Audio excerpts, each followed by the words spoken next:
Buddy, put that thing back in its holster. We haven't gone anywhere. I don't understand. Check out the MichaelDukesShow.com for information on how to get access to the podcast. The Michael Dukes Show. I have 2 guns, one for each of you. Firearms Friday.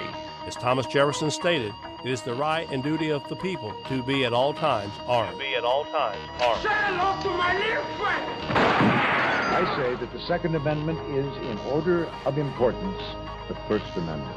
The right to keep and bear arms is the one right that allows rights to exist at all. The Michael Dukes Show. The right to keep and bear arms shall not be infringed. Not be infringed. Firearms. From my cold, dead hands. Friday. Here's my rifle, this is my gun, this is for fighting, this is for fun. Firearms Friday. Firearms Friday, TGIFF. Thank goodness it's Firearms Friday. Or FFF, finally Firearms Friday. Or FFF, never mind. Hi, how are you? Welcome to the program. It is that most glorious day of the week, the one day of the week that we target down and focus down in on one of my favorite topics, which is the right to keep and bear arms. And again, the one right that allows all the other rights to exist at all. It is what I believe to be one of the fundamental basic things that has kept America as free as it is to this day. And I appreciate all you guys coming in and joining us this morning on the 6 o'clock club version of Firearms Friday. Here in hour one, we're going to be diving deep into the queue and talking about some stories from around the country in regards to firearms and firearms goodness and Second Amendment rights and everything else. Coming up on the program today, guest-wise, we're going to be joined in hour two by Top Shot Chris Cheng, who is, of course, the champion from Season 4 of the show Top Shot, also the Go Big show. He's part of the Asian and Pacific American Gun Owners Association. He is been doing a lot of work with Recoil Magazine. He's author of the book Shoot to Win. I mean, the guy wears so many hats, I can't even keep up with everything. Chris is going to come in and talk with us, and I'm sure we'll be talking a lot about the new Ninth Circuit Court case, which just came down this week, and we'll talk about that as well, and get his take on it. The Ninth Circuit case in California, which again is just really kind of shocking, quite honestly, because generally speaking, the Ninth Circuit has historically not been that friendly to firearms issues, but recently there have been some changes. I think even they are starting to realize that there are certain things that you just can't you just can't flip the script on. You can't allow, because it is so blatantly unconstitutional. So we're going to talk about that this morning with Chris Cheng in hour two, and then of course we will finish up the show with Willie Waffle this morning, and it will be a fun time there. Meanwhile, in hour one, we're going to open up the phone lines for Gun Q&A. This is where we answer questions or talk about things related to guns and firearms and everything else. And we talk with you, the listeners, to see what you have to say. So all of that is coming up, and that and headlines and more. So, look at that. It's simple. It's easy. It's all good. Let's, I guess we should just dive right in. I haven't even given the phone number. I mean, you guys wrote it down, I'm sure, but haven't even given the phone number out yet today. But let's get to it, shall we? Because that's quite honestly one of my favorite parts of Firearms Friday is the Q&A, is the questions and answers with you, the discussions on the phone and everything else. And so let me quickly, before I jump to the phones, let me just hit you with a few of the stories that I want to talk about today. So if if you remember them, we can do it. So we're going to talk about that Ninth Circuit. They just killed the ban on sales of guns to people under the age of 21 in California. We also want to talk about the whole ghost gun narrative that we're seeing. We're going to talk about the first lawsuit against the ATF over the new ghost gun rule. We'll talk a little bit about how criminals be criminals, no matter what. Dana Lash is out there blasting Dr. Oz for his gun control misinformation. This will be a little bit of more political commentary on that. And there's a couple other things out there, but that's really the highlight of what I want to talk about. Oh, we might talk about the Biden administration's absolute hate for gun dealers and how much that is affecting the gun industry as well. So those are all good. Those are all good things that we got going on. All right, so let's go over to the phones. First things first here on the Pivotel call-in line at 907-433-3150. We'll get started and see what's happening with you. We'll start off right here. Good morning. Who's this? Where are you calling from? Buenos dias, Michael. Brady from Las Vegas. Good morning, Brady. What's on your mind, sir? I'm gonna give you my favorite gun of the week. This one's coming from Russia with love, directly from Vlad. It's the 7.62x54R SVT-40, which was going to be the gun that was going to replace the Mosin Nagant rifle, but Germany invaded Russia and it had to be put on hold and it was never brought to the infantry. But it's the SVT semi-automatic Tokarev 7.62x54R. Reach out and touch somebody with that one. Well, I mean, it's that cartridge is not a bad cartridge for sure, and the Mosin Nagant has seen enough battle over the course of the last 60, 75 years. Definitely a proven cartridge, and I would definitely like to see more on the SVT-40 to get the stats on it, because I don't think I've ever actually followed that, so I'll have to look that one up. Thank you. One quick thing on the SVT-40, I bought that gun about 20 years ago for $800. I just looked today on Gun Broker. It's selling for about $4,500. Wow. Well, good. Yeah, they went up considerably because Obama banned all the rifles from Russia when he was in power there, and actually chopped up all the M1 Grands coming back from Vietnam and stuff like that, also that they had in secure locations. But he stopped all the stuff coming from Russia. The guns that I used to get for $70, $80 now, like the Mosin Nagants, are selling for $400 or $500. Right. Yeah, I remember when you could buy a crate of Nagants. It was five guns to a crate, and I remember you could buy a crate of 5 of them for, I think it was $389 or something like that. And you got the wooden crate and everything. I mean, it was kind of like a very cool deal. So, and he didn't ban all imports, but he banned all new imports for new dealers and things. There were still people that were bringing some into the country, but it was very limited. And of course, supply and demand. The next thing you know, again, like you said, the Nagants went from $80 a piece to $380 a piece. So, definitely right. One last thing. It was Mother's Day last week, and I want to wish Russia Mother's Day. Happy Mother's Day from Russia, and keep up the good work, Vlad. You're getting rid of these idiots in the Ukraine. Thank you. Okay, thank you, Brady. I mean, I guess that's everybody's entitled. Everybody's entitled. Let's go over here and see what you guys have to say as we continue on over. We've got another call this morning. Good morning. Who's this? Where are you calling from? Good morning, Mike. Jeff from Homer. You're on speed dial. I don't have to have your numbers. Oh, so I'm on speed dial. Okay, there you go. I don't have to announce the front numbers page. open. You're right on the front page. That's right. Yeah. Go ahead. Yeah. You're all right. that important, just so you know. And you are. Anyway, as long as I'm number one on the speed dial, I'm fine. That's good. Well, there's 3 kids up there first. Okay, all right, okay. But anyways, the Californian thing, one thing they're not thinking about, the kids, can't have a weapon until they're 21.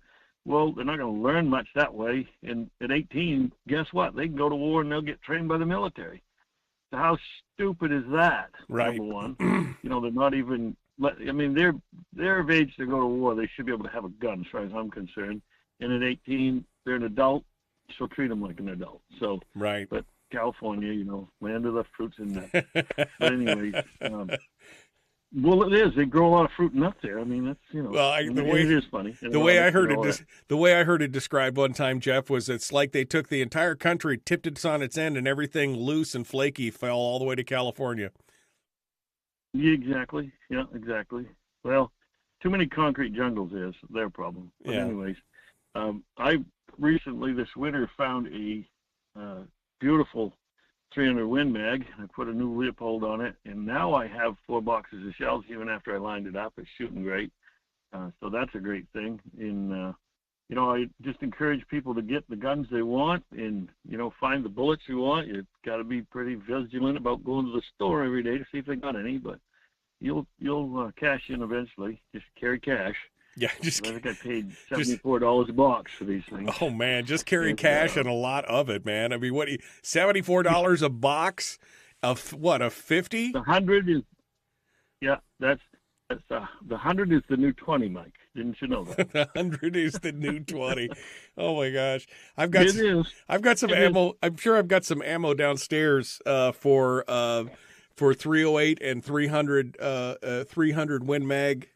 300 Weatherby, that I know at the time I cringed when I paid $39 a box or something for. So I'm sure now that it's just crazy. Oh, it is. And I paid, my buddy was looking for some Hot 6. I picked some of those up, and because I use that sometime. I have a Hot 6, but I use that one sometimes because we're hunting in the boat. But they were just the cheaper bullets you could get, and they were still $36 a box. Yeah. But there were boxes of them there that were, $50, $55. I picked up some 44 Magnums that were $52 a box for 20, I think, a box. Wow. So that was pretty expensive for a pistol. That's an expensive day at the range, $2 a round down range. That's expensive. Dirty Harry would have to get a better job to shoot the gun he shot on those movies. Exactly, so. Exactly. Think about that one. Go ahead, Punk. Wait a minute. I don't know. Yeah. These are pretty expensive. Go ahead, Punk. Make my day. Wait, I got to check my wallet first before I make my day. Yeah. Make my day. Give me a 20 before I shoot you. How sad is that? Yeah. No, thank you, Biden. But anyways, we're coming pretty good on the beetle kill. We're trying to get some guys working. I've got all their contracts lined up, and we're going to start on it. But it's a big project. I've been riding around town there, and I encourage the people in town that if you have beetle kill around, get a hold of the borough or myself, Marcus, the forester there, and Charlie's forester. You can get a hold of him by contacting the borough or call my number, and we'll try to find somebody to cut your trees or get them cut and keep the fires down. Don't be burning out in the backyard and beetle kill. Right, because absolutely. That poor old town is in bad shape. I've driven the whole town, been around it, and it's just getting worse and worse, starting to fall down. So just thought I'd throw that in there. So, all right. But anyways, you can contact me at my number anytime. What's your number one more time, Jeff? 907-756-3422.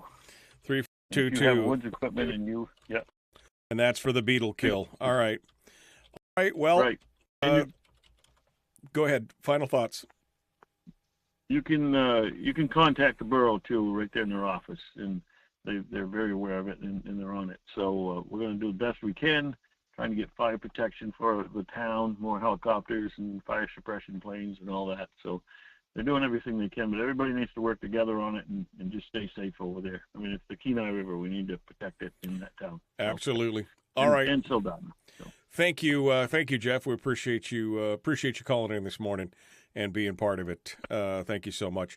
That lays 4 lines open on the Pivotel call-in line at 433-3150, 433-3150. I'd love to hear from you. Any questions? Any commentary on firearms and guns, Any thoughts on, or questions? Again, the whole point of Gun Q&A was to try and help people who were gun curious to demystify the firearm. That's really the whole point of Firearms Friday to begin with, is to answer as many questions as we can and try to counteract some of the media narrative and other things that we've seen out there. So feel free to give us a ring. Dial us up. Hit us up with it. 433-3150. We're going to go to break, but we got 4 lines open right now. If you'd like to be part of it, feel free to let your voice be heard, my friends. Plus, we got these stories we're going to get into. And then we got Chris Cheng coming up in hour 2, so we're looking forward to that. All right? Don't go anywhere. Back with more common sense, liberty-based, free-thinking gun radio. It is Firearms Friday, right here on The Michael Duke Show.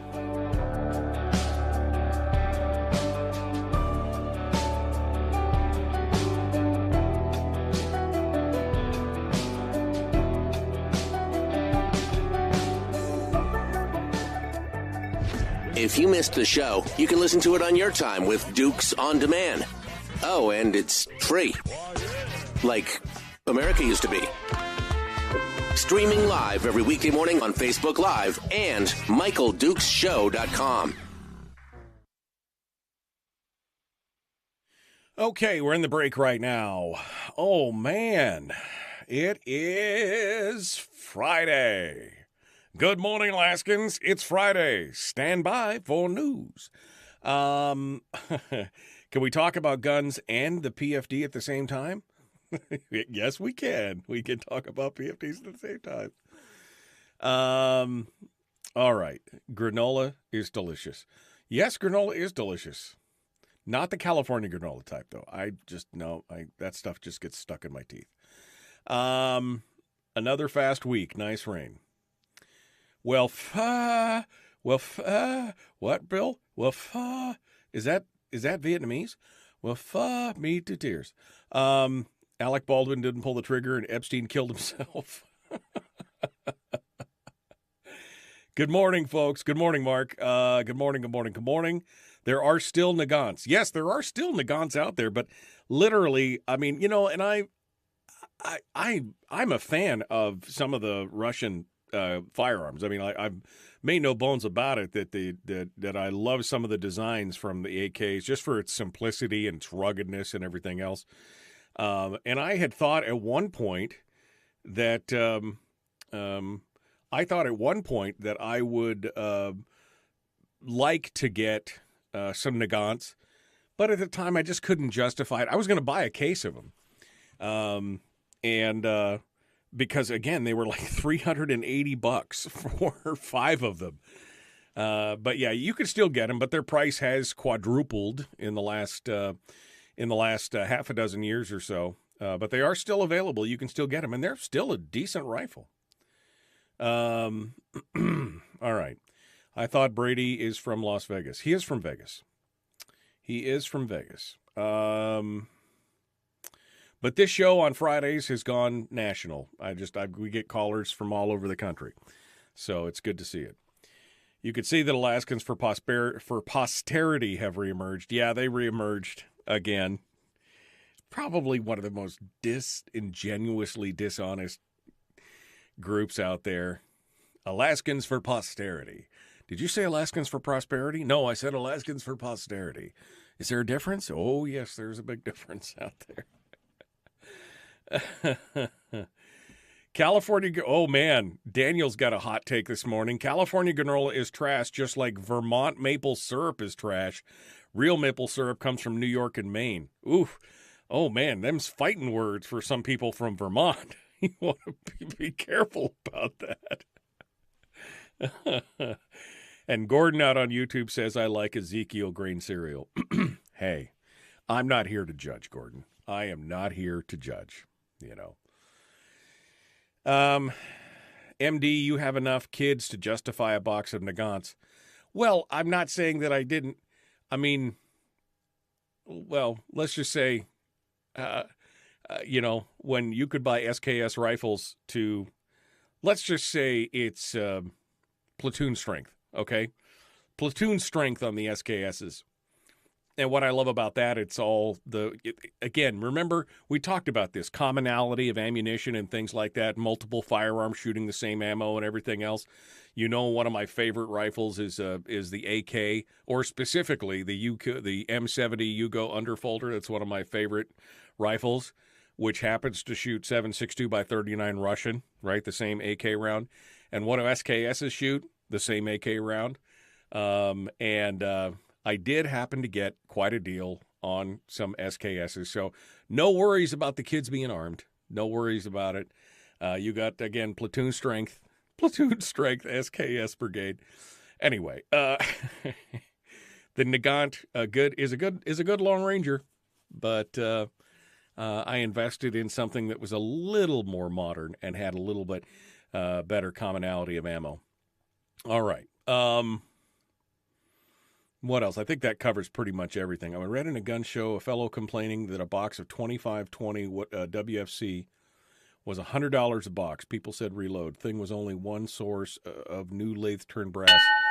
$104 for 20 cases? Oof, man. All right, well, we're going to jump back into it. That means it's time to get back to it. Let's jump in. Please like and share this video. Like and follow the show page. Let's continue on. Common sense, liberty-based, free-thinking radio. Here we go.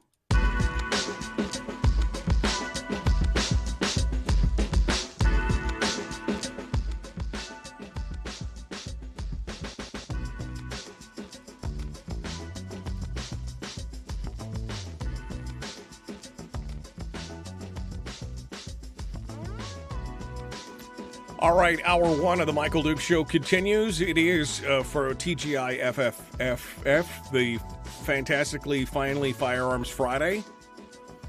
Thank you for coming on board and being part of it. We're continuing on. We've got some stories that we're going to dive into of a Second Amendment nature, including the latest from the Ninth Circuit Court of Appeals in California. Well, it's the Ninth Circuit Court of Appeals in the district that covers California over the California firearms ban to anybody under the age of 21. That is a good piece. I just had somebody on hold and they disappeared. I don't know what happened. That's fine. We got somebody new now. All right, so phone lines are open for gun Q&A. As I said earlier, it is one of my favorite things to do is to have a discussion with a bunch of you listeners to talk about these things on anything that we want to chat about related to firearms and guns. And the phone lines are open at 433-3150, powered by our friends over there at Pivotel and SatelliteWest.com. Let's go to the phones and see what you guys have to say there. I mean, let's why wait? Let's go right there. Good morning. Who's this? Where are you calling from? Hi, this is Zutorn Rollo calling from the Midwest. Hello, sir. What's on your mind? Welcome to the program. I've shot a few guns a few times. It's just not really part of my life, Sure. There's other things that are more important to me than, they got tools. I do gardening, so there's guns a tool, right? Sure, absolutely. Similar to other tools, like, you got your hatchet, right? You can cut steaks with that, you can cut wood. You got your hammer, you can hammer nails, you can hammer down, posts and things like that. So there's multiple tools for multiple practical uses. The gun has one use, and that's to kill. Well, the gun has a use to kill game. It can kill game and help you gather, hunt and gather. It can also help protect you from others, and so there's multiple uses. It is a tool like any other. I'm sorry, go ahead. It is a tool like any other, you were saying? Right. Yeah, I was saying it's a tool like any other, but it's used for one purpose, whether it's, animals or people. It kills. That's it. Sure. I mean, that's, again, it has its position just like a saw cuts. A gun can kill. It can also deter without even being fired, which is another plus to it. Deter from what? Who is it? Deter from crime. To get you? It can deter from crime just by the mere presence of a firearm. The latest defensive use of guns study that just came out here recently shows 2.4 million times a year firearms stopped the commission of a crime. most of the times without ever being fired. So, I mean, it's a deterrent. Okay. It's not just a tool that can be used. It doesn't, it's a tool, but it doesn't have to be used. Its presence can be a deterrent as well. So its presence implies you're going to get killed or it kills. I mean, so it's got two uses either. Sure. You Well, look at it okay. If somebody has made a decision to break societal norms and to commit a crime against you, I would much rather have it, and even if I had to use it, preferably not having to use it, preferably I'm being able to get away and run away. But if the presence of the firearm deterred them from committing the crime, violent or not, then I would consider that a win, wouldn't you? Yes. No, I mean, I never really get into those situations. I mean, I guess if you want to look for trouble, you can find it, but I prefer not to. Sure. Let me ask you a question. Do you have smoke detectors and fire extinguishers in your house? Yeah, and those help in case of an emergency. Yeah. Sure. And sure. The chance of a fire starting in the house is a lot more.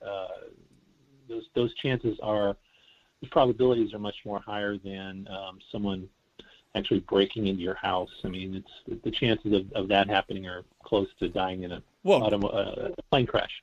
Virtually non-existent. Statistically, you're right. You're more likely to have your house burned down than you are to be assaulted or killed, killed by a firearm. Assaulted, no. I mean, assaults happen at a frequency that's probably near to what happens with your fire. But again, just because it's a very low possibility doesn't mean that you don't check your smoke detector batteries and make sure your fire extinguishers are charged every year. It's the same premise. It's exactly the same idea. The potential for it to happen is there, and so some people want to worry. And if you don't, that's fine. If you don't like guns or that it's really not your thing, that's awesome. I fully support they're that. fun.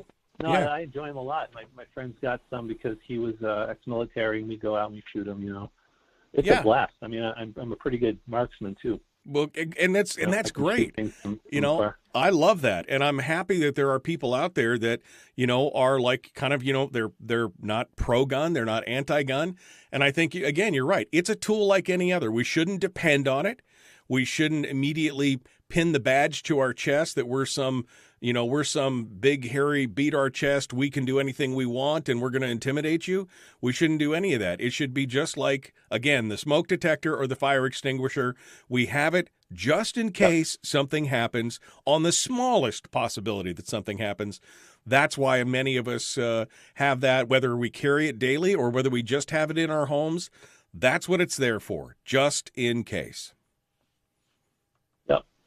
I was reading, you mentioned statistics, and so I did a little digging. And Harvard University School of Public Health released a gun-related research paper, and their conclusions are 84% of scientists polled said having a gun in the home increases the risk of suicide.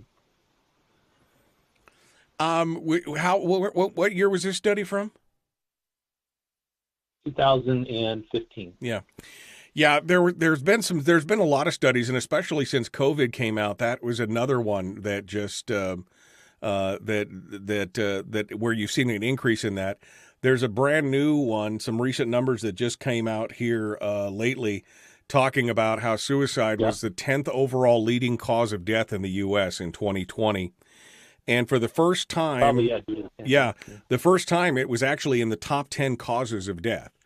And of those deaths, 24,292 of the 45, almost 46,000 deaths involved guns. And so there is an issue, obviously, with suicide in the U.S. The interesting stat on that is that the other half were still committed by something else, whether it was pills or poison or drowning themselves or hanging themselves or, smoking themselves out in their garage with their car or whatever else.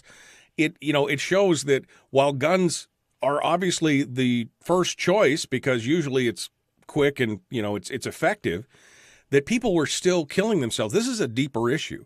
We need to be looking at the mental health aspects of it. I mean, for example, Japan has one of the highest suicide rates of the, civilized not Western nations, because it's obviously an Eastern, but of the civilized world, they have one of the highest suicide rates, and they have a total ban on firearms over there, and yet their suicide rate per capita is much higher than most of the Western world. So people will find a way to do those kind of things. We need to find a way to talk to people about those things. Guns are involved for sure in America, but again, half of the suicides involve no firearm whatsoever. So we've got a deeper issue than just the firearm at that point. This study also concluded that guns in the home increases the risk that a woman living in that home will be a victim of a homicide, and that a gun in the home makes it a more dangerous place rather than a safer place. And I think if you look at the way that those questions are framed in that, because Dr. John Lott's been on the program, and he's talked about a study from Harvard Business, and there was another study from Stanford that had similar questions. If I remember, it was from Stanford or maybe it was UCLA. And they had similar questions, and he talked about how some of those questions are it was the methodology of the misleadingness of the question. Obviously, if there's a gun in a home, there's a higher risk in some form of somebody being hurt, at that point. But that'd be like saying if you had swords in the home, there'd be a higher risk as well. So just like anything, as you said earlier, it is a tool. You have to have people that are properly trained and they take the responsibility not just for owning the firearm, but for getting the training, proper training, so they don't hurt themselves or others. So you're right. There is some kind of statistical increase in that. So, but yeah. Well, I appreciate you calling in and sharing your thoughts with us today. Yeah, sure. Thank you for being part of it. Good, thoughtful conversation. I like that. All right, 433-3150, 433-3150. If you would like to call in, I'd love to hear what you have to say. Yeah, David in the chat room just said, nice to have a good dialogue with a non-gun enthusiast caller. Spices things up. I agree. He wasn't a non-gun. He enjoyed shooting. He just, it's not his thing. And he had, some points to make. And I appreciate that. I like a good, rational conversation. I think that there is some, good things to be found in those conversations and in having conversations with people that may not share your point of view. That's the point of free speech, right? The point of free speech is speech you don't agree with. It's just there's more speech. That's the answer to speech you don't agree with. It's not to silence everybody. It's to have a conversation, right? That's the whole thing. To have a conversation. Anyway, there was one of the stories. This is one of the stories I was going to get to, was talking about suicide in America. Again, suicide is now the 10th leading cause of death in the U.S. in 2020. Of course, we know a lot of that had to do with the shut-ins and everything else, those kind of things. But the biggest thing is that even with half of these suicides involving firearms, you still have 23,000 people who killed themselves in some other way.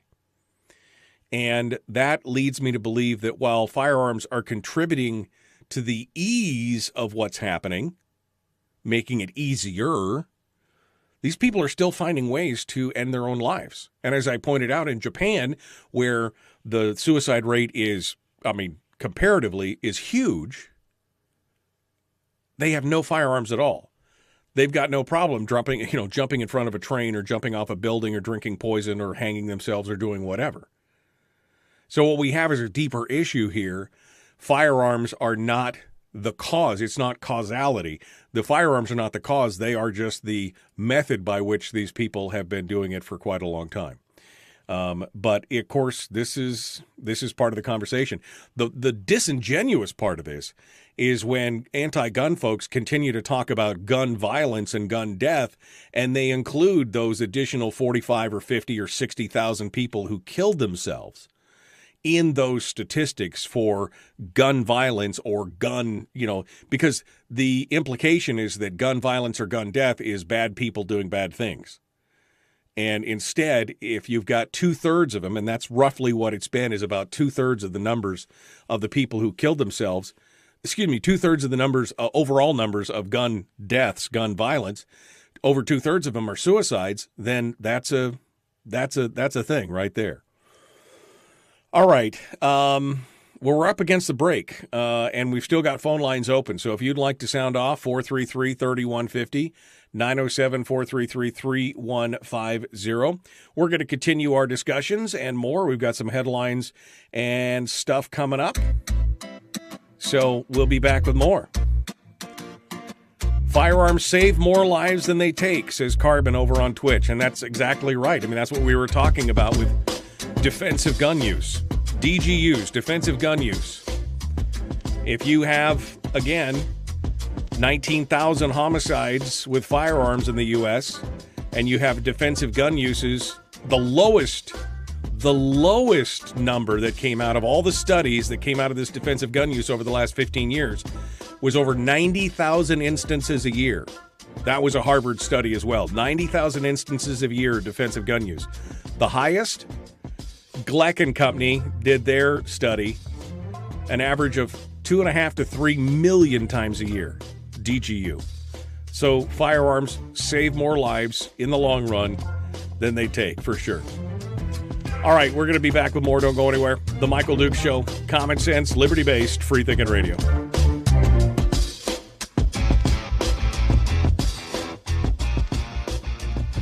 If you missed the show, you can listen to it on your time with Dukes on Demand. Oh, and it's free. Like America used to be. Streaming live every weekday morning on Facebook Live and MichaelDukesShow.com. Okay, we're in the break right now. Thank you for coming on board and joining us. Thank you for the comment on Twitch as well, Carbon. Everybody else is over on Facebook and YouTube as well. Ren says, I don't know, the fact checkers would probably disagree and argue that shut-ins are causing a higher rate of suicide. I don't know, would probably disagree. I mean, I think, again, there was many issues, but we did see the suicide rate skyrocket in 2020. I think a lot of it had to do with, again, the COVID, the shutdowns, being shut in and restricted, and there's a lot of angst. The teen rate of suicide went up tremendously as they shattered a lot of the, schedules and norms of a lot of the high schoolers and everything else. I mean, it was a tough year. 2020, 2021, tough years, I think, for that kind of stuff. Daniel says, it always worries me when people put Japanese labor practices on a pedestal. Those people live a life of anxiety and stress we can't. I know. The Japanese, the ethos, the work ethos, and just the whole societal, cultural thing is so different in Japan than it is in the West. And you're right. I mean, I think that's one of the largest contributing factors to what's going on with their suicide rate and everything else. It's pretty crazy. I don't use Facebook, but just personal preference. I just so happened to see your channel while I was browsing first time. Well, welcome, Carbon. Carbonated Water. That was Carbonated Water for the Win. That's his name on Twitch. Welcome, Carbonated. Thank you for coming on board, and we hope you enjoy whatever we can bring to you on this fabulous Firearms Friday.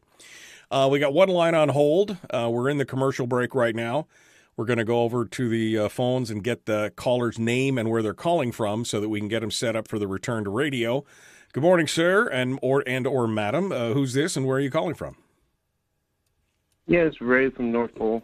Hello, Mr. Ray. You hold the line, and you will be first up in the queue when we return to the air. So hold on, don't go anywhere.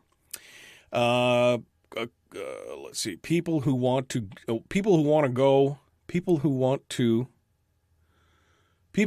die will figure it out. Sorry, the autocorrect on some of these guys. Some of your phones are just killing me on the autocorrect.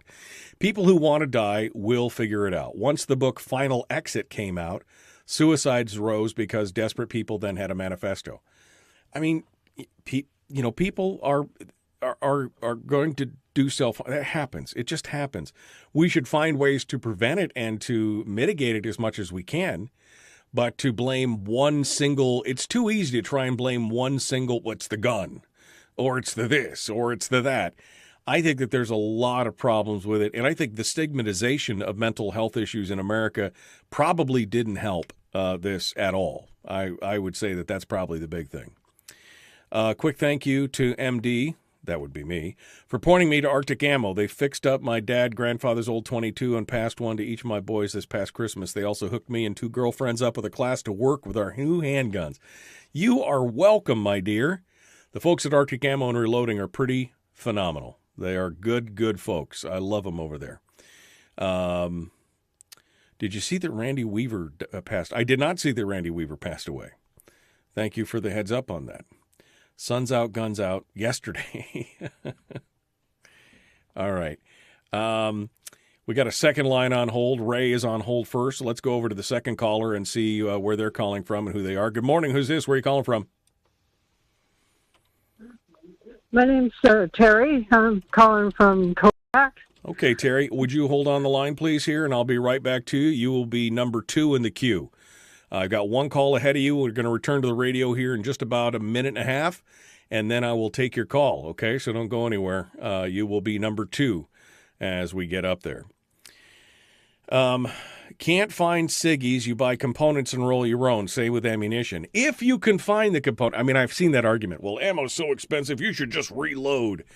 My God, have you tried to source out a good number of primers or any kind of powder? If you just want any old powder, you probably, you might be able to get some. But if you got, your own specific formula that you're baking up, it's hard. It's hard. Components are hard lately. I mean, lately as in the last 4 years. Components are just as hard as it is everywhere else. So, yeah, I mean, while reloading used to be the big answer, if you can't get it, you just reload your own. Well, that's great, except for if you can't get the pieces and parts, what do you do then? It's kind of crazy. Let's see here. Go to Eastman's page and see what he posted on the PFD. Was that the press release from day before yesterday that he and Kirka put out that said that they wouldn't vote for the budget? Is that what you're talking about? Time to hit the junkyard and start grabbing wheel weights by the pound, says Carbonated. Well, yeah, I mean, great. You got bullets and everything, but you got to have powder and primer and brass to put them in. That's, it's all part and parcel of all that stuff. All right, here we go. The Michael Duke Show, common sense, liberty-based, free-thinking radio.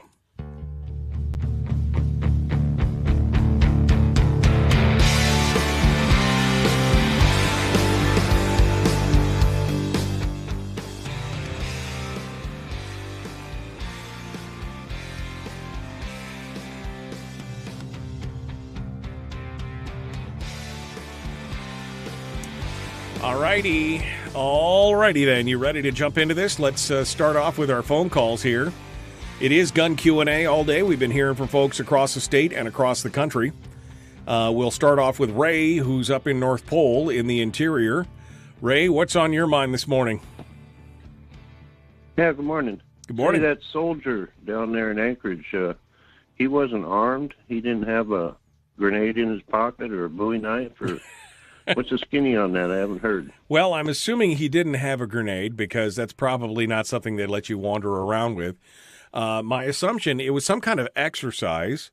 There was no word on whether he was armed or not, although it was reported in the initial reporting on it that the troopers and the Fish and Wildlife troopers were searching for the bear. So I'm assuming that they were able to drive it off, but I don't think that they had any weapons. I don't think that they had any firearms. Maybe the MPs were there or whatever, but it was an exercise. And, again, kind of problematic. Why anyone would want to go into the Alaska wilderness unarmed.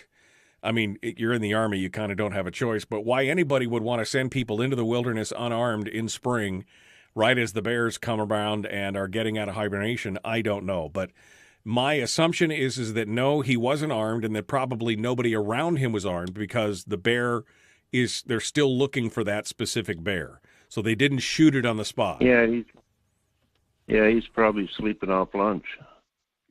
Yeah, possibly. I don't know if he got much, but this poor soldier, I mean, what what a hell of a way to you're pretty close to civilization when you're just west of the landfill, and on a military training ground, you're pretty close to to civilization and everything else.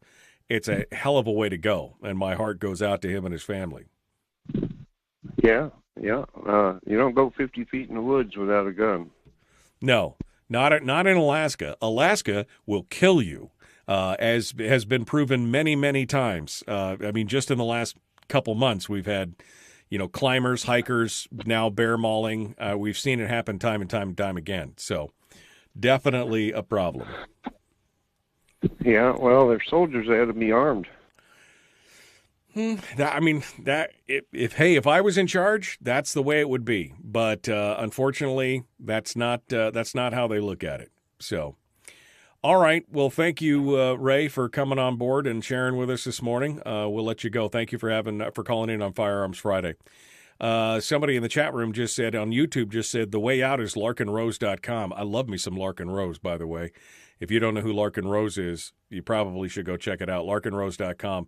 One of the most well-known libertarian thought folks of our time. Let's go over to Terry, who's in Kodiak. We'd like to see what she has to say. Terry, thanks for holding. What's on your mind this morning? Good morning. Thanks for your show. I really appreciate it.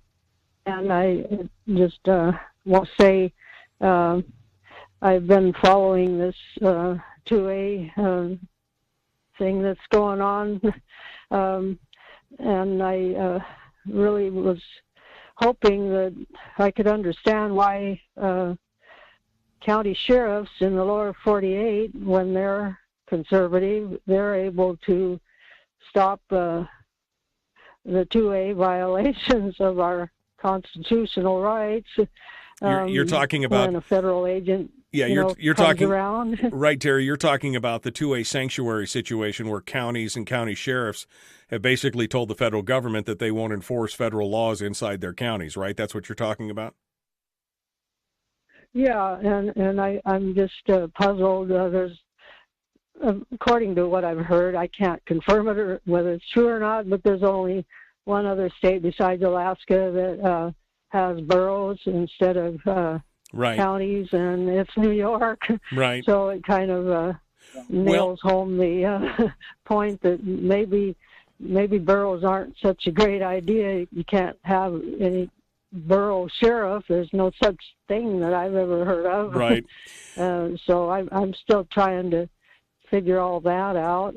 Well, it's a constitutional. Really it's a constitutional issue, Terry. And I've actually done some study on this and had some conversations with Vic Fisher, one of the framer of the constitutions, over this specific issue directly. That we didn't have counties, that we have boroughs instead. And that was actually intentional. It's a constitutional issue. The framers of the Constitution of the state of Alaska made that decision. There was discussions on whether they should have counties or parishes or boroughs. And although they all sound like they do kind of the same thing, each one has a little bit of a different thing. They did not want to have counties because they did not want to have, I think that what they were afraid of was that they were afraid of more government overreach and levels of bureaucracy was kind of the implication of it, and they wanted the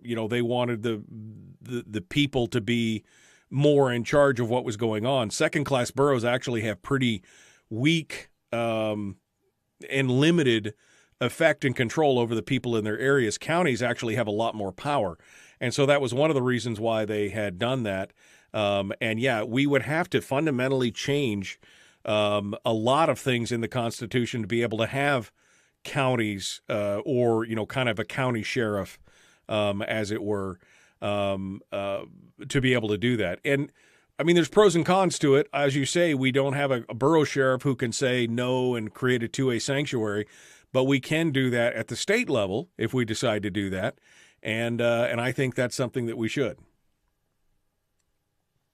Yeah, I was also wondering, I was a commercial fisher in Kodiak for almost 2 decades, and I have some arthritis in my hands too, and wondering if there are any recommendations people can come up with for people that have some damage in their thumbs and wrists and fingers for a firearm. I just want something for personal protection. I would prefer, a long barrel 44 mag in case I run into a bear, but that's probably not real practical. Not real practical if you got for my hands. Yeah, if you've got bad hands, probably not real practical. There are several firearms that are made by companies including Smith & Wesson, and I think Springfield makes one as well, that are easier to rack the slide, easier to charge for they're marketed more towards women who have probably less hand strength to begin with, and the recoil can be less on them as well. There are several different models of firearm that do that. I recommend going down to your local gun store, your local gun dealer, and talk to them about that and see what they have in the case. You would be fine probably with something along the lines for personal protection of a 9mm with the least recoil possible. And if you can get one of those pistols that's specifically designed for women, that would probably be the best bet. Terry, thank you for your call. I appreciate it. Let's go over here to our final call for the hour. Good morning. Who's this? Where are you calling from? Good morning, Michael. This is Ron in North Pole. Hello. Very quickly, 2 comments. Yes, sir. I would point out that in your mention of that Ninth Circuit decision, that the left in general tends to move incrementally, and I think perhaps they've crossed that point with the court, and now you're getting some, shall we say, recoil effect. Yeah, exactly. This is the corrective effect. This is the corrective era where now we're going to fix some of that stuff, right? That's it. And I would also, in conjunction with that bear mauling, there's an old saying when we were in the service: the right way, the wrong way, and the Army way. And I would suggest that sometimes 2 of those 3 are the same. Yeah, that's true. That is probably 100% true, my friend. 100% true. I mean, this is the whole era. Have a great day. Remember when the military? Remember when they when the Marine Corps barracks in Beirut got bombed, and it turned out later that they had given the Marines ARs, the guard on guard duty, but no ammo because they didn't want to offend anybody. I'm just like, what the hell? I mean, it's the same kind of thing. We're going to put you in the Alaska wilderness and have you poke around but nobody's armed. It's a tough deal. Build me a bridge without any rivets. Exactly. All right. Hey, thanks for the call. Have a great day, sir. Appreciate it. Appreciate you calling in. Folks, we are up against the clock. That's right. It is time. Hour 2 is dead ahead. I am going to get to this Ninth Circuit story, I promise, coming up in Hour 2. And Chris Cheng, Top Shot champion, Season 4, up next on The Michael Duke Show. Wow. Okay. The lowest caliber with enough stopping power for a bear while still being reasonably recoil is a 40. I'd say is a 40 caliber Smith & Wesson, says Carbonated. I mean, I've seen bears killed with 9mm. You're right. Probably 357 would be the lowest. But again, if you've got arthritis in your hands, if it was me, this is just me. One man's humble opinion. If it was just me, I would probably get a 357 Magnum, and I would practice with 38s. That's what I would do. I would practice with nothing but 38 rounds. And then when you did go out into the woods, and if you're worried about a bear, well, then you carry the 357, the hot loads, because in the moment with the adrenaline pumping and everything else, it probably won't matter. You probably won't feel a thing at that point. I guess the same thing could be said if you had a 44 and you had 44 Magnum rounds, or you had 44 lights. I mean, you could do any of those things, but the 357 would probably be as low as I would go for something like that. 40 Smith & Wesson is, while a great caliber, it does have some bright recoil. I mean, it has some bright recoil. Okay, I'm sorry. I'm sending a text to Chris Cheng. To rank right at after, and I don't want. I can't talk and type at the same time. I mean, I can't talk about something else and type at the same time. It just it's hard. Maths are hard. That's what I'm trying to say to you. Maths are hard. All right. I got to drop my number in here. Okay. All right. Let me go over to the chat room and see what you guys are doing. We're on Unified Chat, so I can see the chat rooms for Facebook, YouTube, and Twitch all at the same time. Captain Super Raids joins us, former military here. There's a term called threat condition, which is instituted by command. If the threat condition is too low, ammo is not issued. Strange fact. Yeah, I mean, there are definitely political and other considerations out there as well. I just think it's interesting, Captain, that we live in Alaska, obviously. Alaska is not like many other states. Alaska will kill you. Again, in the last week, I can name 2 instances where Alaska has killed people. Not only the soldier who got killed just outside the base, in a training area, the hiker who was up on McKinley got the first death on McKinley or Denali this last week as well. I mean, Alaska is a dangerous place. It is what it is.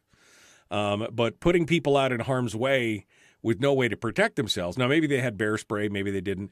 The story is what I'm hearing is that he and his partner, the man who was killed and the other guy that was wounded, came up on a bear den, and it was a sow and a cub. And I mean, at that point, with a sow and a cub, you've got almost no chance because they get so vicious about it. But we'll have to see what goes on. Inside the mind of Dukes. That's all. All right. Let's see. Hit the like button, guys, says someone on YouTube. Thank you. Captain's on Twitch. Ben Alden on Twitch. Good morning. Thanks for coming on board. John on YouTube says, unfortunately, the only time soldiers have live ammunition while on duty is during live fire ranges or during deployment. Yeah, I know. Which makes you wonder why command didn't listen to logistics for this time of year, says Carbonated. Look, and I understand in this day and age, let's face it, the military is not the military of the pre-World War II era. You just didn't see soldiers walking around with, 45s on their hips all the time and everything else. But if you are you think you would have at least a dedicated patrol or a dedicated, on every squad or something, you'd have one person that had a dedicated, firearm protection or bear protection, maybe firearm protection. But it's a tragedy. It's sad. Again, remember, Alaska will kill you. That's the bottom line. It will kill you. Captain says on Twitter, says it's going to look awful for the CO of the command, which is likely going to cause a response. Generally, the only way to get them to address their behavior. Yes, you're right. It's just tragic that somebody had to lose their lives for them to do it. The CO is responsible for the safety of his soldiers, and if he did not provide enough overwatch, cover, protection, whatever you want to call it, definitely going to be a problem. Questions for Chris. His thoughts on laser training systems for dry fire. I'll ask him about it. I will ask him about it. Let me go back over to, I've got the YouTube window up on its own because for some reason the Unified Chat window does not show the replies on Facebook. Okay. Went to school with Army guys.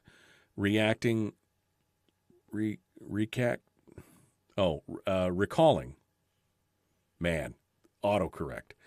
Went to school with Army guys recalling how in 1970s and 1990s on maneuvers would bury ammo to lighten their packs.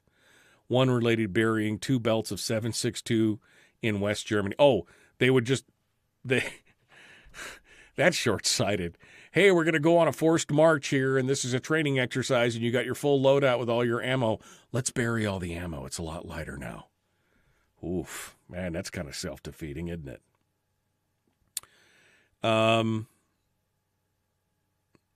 Live ammunition controlled, very controlled in the military to prevent accidents. And Daniel said in reply to the story about burying ammo, he said, that's why we have that's why we have to return a certain percentage of brass after exercises to prevent waste. All right. Well, hey, we're going to jump back into it. Here we go. Don't go anywhere. The Michael Duke Show, common sense, liberty-based, free-thinking radio.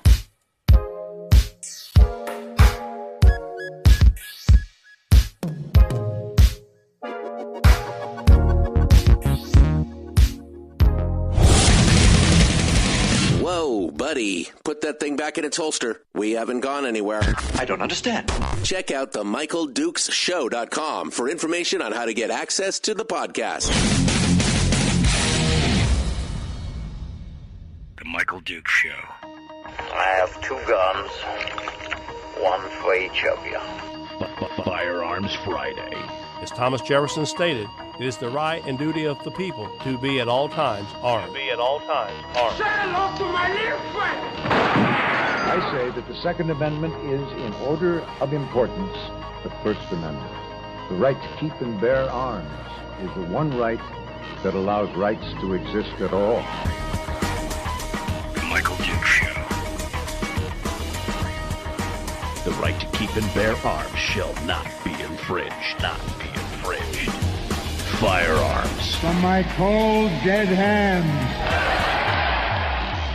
Friday. Here's my rifle, this is my gun, this is for fighting, this is for fun. Firearms Friday. Firearms Friday, your chance to sound off on issues of a 2A nature right here on the Michael Duke Show. It's the one day a week. I mean, all the other days of the week, we talk about Alaska, politics, local news, things like that. But on Fridays, it's all about firearms, baby. That's what we do each and every Friday right here on the program. Coming up on this hour in about, 13, 14 minutes, we're going to be joined by Chris Cheng, Top Shot champion from Season 4 of the show Top Shot, author of the book Shoot to Win. Also from the Go Big show, he's now a part of the Asian Pacific Islanders owners. I can't even know. It's the basically the firearms owners group for Asians and Pacific Islanders here in America. He's got a head start on that, working on it. We're going to talk to him about the Ninth Circuit Court of Appeals decision, which we're going to get into here in just a second, and more. Welcome to Firearms Friday, and thanks for coming in. All right, we just did like a full hour of phone calls here for Gun Q&A, and we will still do some here in this segment if we have time, but I do want to get to this story because I've been teasing it all last hour. Here in the United States, generally, those who are between the ages of 18 and 20 are treated in many ways as lawful adults. According to the law, they're lawful adults. I mean, if you commit a crime at the age of 18 to 20, you are tried as an adult. You can be drafted. You can be enlisted. You have to file for selective service. I mean, there's all these other things that they treat you on. But it's interesting that you can't buy a firearm in some places. In fact, in some places, you can't buy any. Some places you can buy rifles, but you can't buy pistols until you're 20 or 21. But in California, you couldn't buy anything. So, California has restricted the sale of most of the firearms to under the age of 21, and it was a court case was brought forward challenging the ban on long guns and semi-automatic centerfire rifles under the auspices of the Second Amendment. The district court declined to issue a preliminary injunction, and that was then passed up into the Ninth Circuit Court, who has now made the decision that the lower courts erred in their decision to enjoin young people from being able to purchase long guns, specifically semi-automatic centerfire rifles. The court, the decision from the court says, in part, first, the Second Amendment protects the right of young adults to keep and bear arms, which includes the right to purchase them. The district court reasoned otherwise and held that the law did not burden the Second Amendment rights at all. This was a legal error. Secondly, the district court properly applied intermediate scrutiny to the long gun hunting license regulation. The difference between intermediate and strict scrutiny is depending on whether or not it's a fundamental right or not, and it's a higher bar, so to speak. Intermediate is obviously the middle bar. Strict is the highest bar. The district court properly applied intermediate scrutiny to the long gun hunting license regulation and did not abuse its discretion in finding it likely to survive. But third, the district erred by applying intermediate scrutiny rather than strict scrutiny to the semi-automatic centerfire rifle ban. Even under intermediate scrutiny, this ban likely violates the Second Amendment because it fails the reasonable fit test. Finally, the district court also abused its discretion in finding that plaintiffs would not likely be irreparably harmed. We thus affirm that the district court's denial of an injunction as to the long gun regulation reverse its denial of the injunction as to the semi-automatic centerfire rifle ban and remand for further proceedings. Now, this is interesting because the Ninth Circuit just found in the favor of the Second Amendment, and Judge Robert Benitez wasn't the only person hearing the case. This is a 3-judge panel. Now, it's probably going to be appealed to what they call the en banc panel, which means I think that then they have, 18 judges sit in front of it. 18 judges from the circuit sit in front of it. But this is a big deal. And this is again, coming on the heels of other Second Amendment cases coming out of the Ninth Circuit, which normally is very, it's anti-gun. I mean, it's a very liberal court. We call it the Ninth Circuit the Ninth Circus Court of Appeals for a reason, right? Because there's a reason why you call it the Ninth Circus. But this is the second or third case in the last 10 months that has come forward in regards to Second Amendment laws where the Ninth Circuit has overturned and basically smacked California down. Ron, right before we went to the break, Ron from North Pole called and said maybe the pendulum is swinging, and maybe they pushed it just a little bit too far. Now we'll have to wait to see what happens on the en banc panel, but this is a tremendous win for California and for those folks there. I've always found it odd that you could be drafted into the military, that you were required by federal law to sign up for selective service, that you could be charged as an adult and do all these other things at the age of 18, but you could not legally you could not purchase a firearm to defend yourself. You could be gifted a gun by your parents. I mean, there were some legal loopholes in it, but the bottom line is that if you were out 18 years old living on your own, you couldn't go buy a firearm to defend yourself. I found that, especially as a student of history and understanding that, 100 years ago, 150 years ago, if you were 18, chances are that you had already been married for a couple of years and you were raising a family and doing everything, and you were depended on to do, you were an adult. You were an adult. This coddling, this whole idea, the concept of teenagers has just totally destroyed our society in so many ways. I mean, that's a new invention for those of you who don't know. The idea of teenagers is a totally new 20th century invention. Before, you were just adults. You'd reach a certain age of majority and you were an adult. Now, I'm not saying that we need to be marrying off our 13 and 14-year-old daughters to, 14 and 15-year-old guys, but for the longest time, that was kind of life. And now we've kind of coddled a lot of these kids. We've still got 25-year-olds living in mom's basement because they can't go out and get their stuff done. We've infantilized a lot of our children, unfortunately, but this is always stuck in my craw. This idea that if you are a responsible adult and able to be held liable for your actions at the age of 18, then you should be able to defend yourself and do that.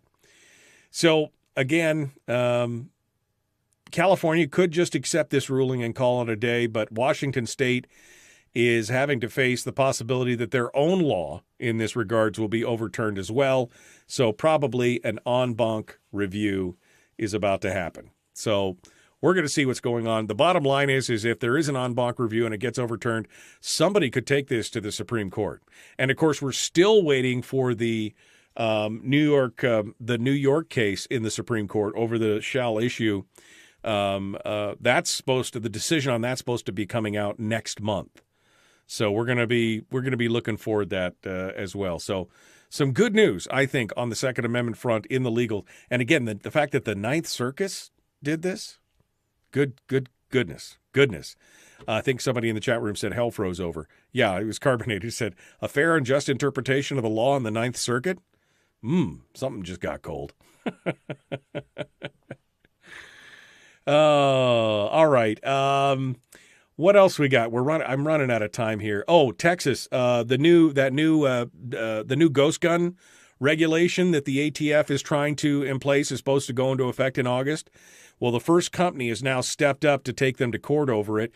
Division 80, based in Galveston County in Texas, has engaged some big guns to fight back against the ATF, including former ATF acting director Michael Sullivan, who argues that the changes the Justice Department is trying to make should be placed via a vote in Congress, not an executive branch rule change. That's going to carry some weight. This is just the first of what I think will probably be many lawsuits against the new ghost gun rule that the ATF is trying to implement. And I, for one, can't wait to see this thing get duked out in court because it is crazy. Because, again, the administration is looking for just any excuse. In fact, the final thing I'll mention, any excuse will do. The Biden administration has been antithetical to firearms and to firearms licensees for years, but in the 11 months since Joe Biden declared war on rogue gun dealers, the revocations of licenses from FFLs has increased more than 500%. Rather than targeting true bad actors, Biden's ATF is revoking FFLs for the most minor paperwork errors and glitches, things that, heretofore have never been a problem. So, yeah, we need to fight back on this. We need to rein in the ATF, and we definitely need to get some Supreme Court guidance on defending and protecting our Second Amendment rights.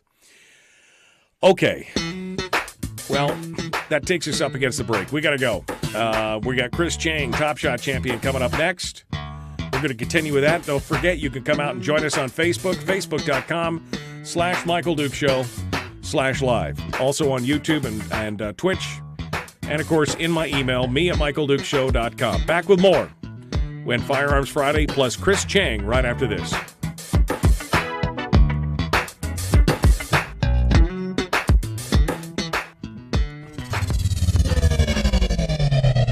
Your mental suppository. The Michael Duke Show.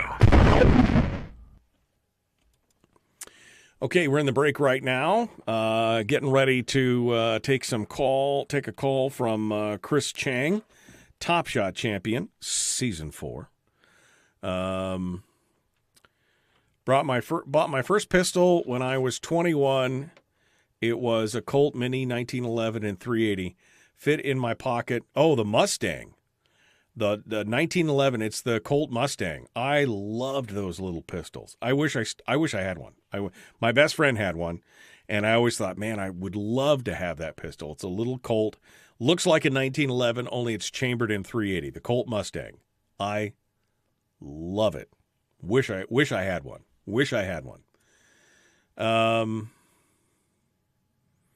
Any word on the PFD? No, they keep shutting it down. This is going to be an interesting weekend. Let's put it that way. My friends and I would walk the cow pasture, shoot blackbirds and starlings at the age of 13, 14, and 15. Heck, every Sunday when weather permitted, good times. Yeah, no, again, like I said, 100 to 150 years ago, it was not unusual. I mean, when you were 16, 17, 18, you were, as a man, you were a man, right? You were an adult. Women, if they hit the age of 17 or 18 without being married, they were considered spinsters, right? I mean, that was, and I'm not saying because on the other end of that, you only live to the age of 45 or something like that. We've extended a lot of that, but this whole idea that somehow just because you're only 15, 16, 17, somehow you can't be taught. And we're teaching, we're treating young adults like they're kids. I mean, this whole, again, the faddism of teenagerism. The teenager, that's a made up thing from the mid 20th century. That's not, prior to that, if you were 18, you were already, like I said, probably married, had a job, had been doing it. You were an adult. Why do we continue to treat children as if they're still children? I trained my kids to be adults. I didn't train them to be kids. Right? You know what I mean? So this whole thing in California, I think it's going to be a blessing. So anyway, we're going to jump into that here in just a second. Chris Cheng, Top Shot champion, season 4, on the phone with us right now. Good morning, my friend. How are you? Oh, good morning. I'm actually in the great state of Texas this week for a firearms industry conference. Also had a little bit too much to drink last night. Had a wonderful time, so you're going to get a very, I think, unique version of me this morning. Got a little bit of the hangdog going on, huh? Yeah, indeed. But, it is wonderful to be around people and to have these amazing opportunities to network and meet the influencers and the captains of industry in the gun community and the gun industry. Yeah, and happy to tell you more about that in today's show. Yeah, no, absolutely. We'll get there. We'll start off with a rundown of where you're at and everything that you're covering. I do also want to discuss the Ninth Circuit decision on the 18 to 20-year-olds being able to purchase firearms again, and your thoughts on that as well. Absolutely. So, we were just lamenting the fact that this modern day paradigm that is teenagers now. It wasn't 100 years ago that there wasn't such a thing as a teenager. You were a child and then you became an adult. There was no middle ground where this smoothing, and they trained up kids to be adults instead of to be teenagers. And so we got kind of a different mindset, but I think we need to kind of go back to that, quite honestly, because when you got a 25-year-old living in his mom's basement because he can't decide what he wanted to do, that's a problem. Indeed. So, all right, well, hold the lines. Boy, I can hear the birds behind you and everything. That's awesome. I love that. It's good to be in Texas. Almost as good. Yeah, I'm staring at some ginormous longhorns right now too. It's impressive and so incredible. Man, Chris Cheng he's down on the range. Roping and ringing. Okay, here we go. We're going to jump back into it. Hold the line, Chris. I'll be right back to you, folks. The Michael Duke Show, common sense, liberty-based, free-thinking radio. Like and share this show. Chris Cheng, Top Shot champion, season 4, up right now. Here we go.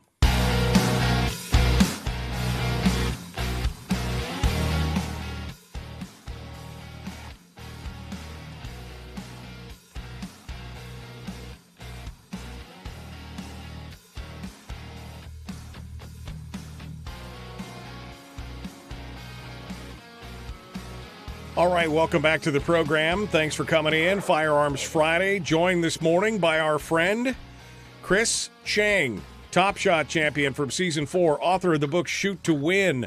He's from the Go Big Show. You've seen him on the cover of Recoil. He is also one of the founding members of the Asian Pacific Islanders Firearms Owners Association. I know that's not the correct name, but Chris will correct me on it. He's down in Texas today. Looking at longhorn cattle. He's got his boots on, his cowboy hat. He's kicking some stuff off. Good morning, my friend. How are you this morning?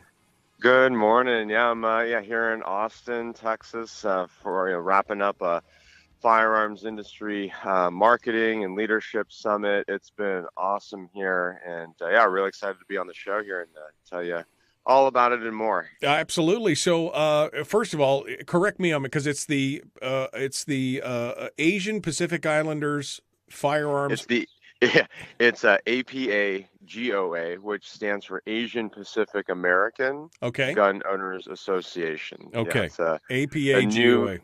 yeah, it's a new gun owners group that was founded about a year ago in response to the racist attacks that have been happening against Asian Americans across our country. And it's been a moment in our country's history where Asian Americans increasingly are now asking themselves this question: is the Second Amendment something that a right that I want to exercise? Should I go learn how to shoot and own a gun for personal protection?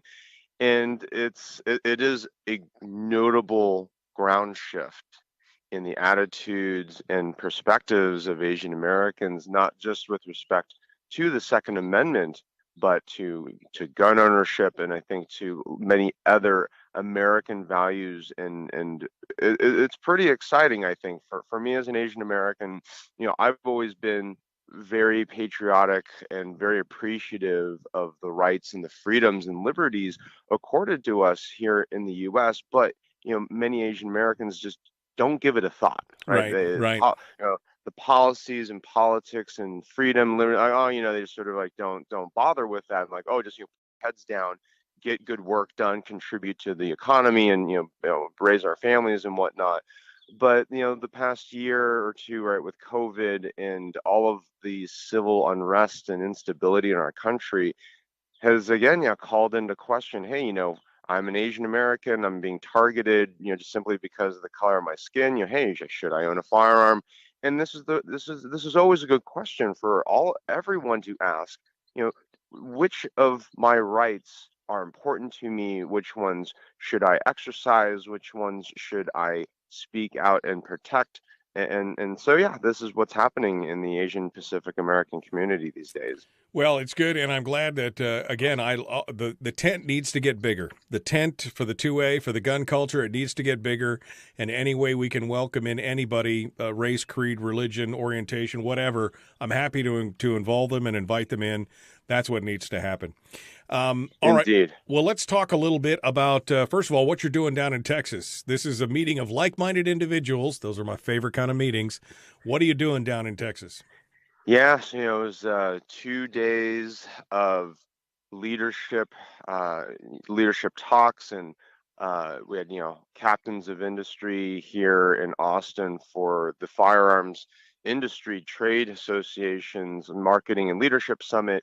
We heard from Mark Smith, who's the CEO of Smith & Wesson, yesterday, and they are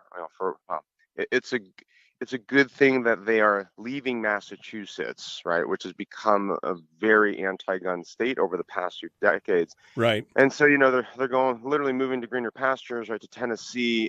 But it is a shame, right, that they're leaving the state where everything started.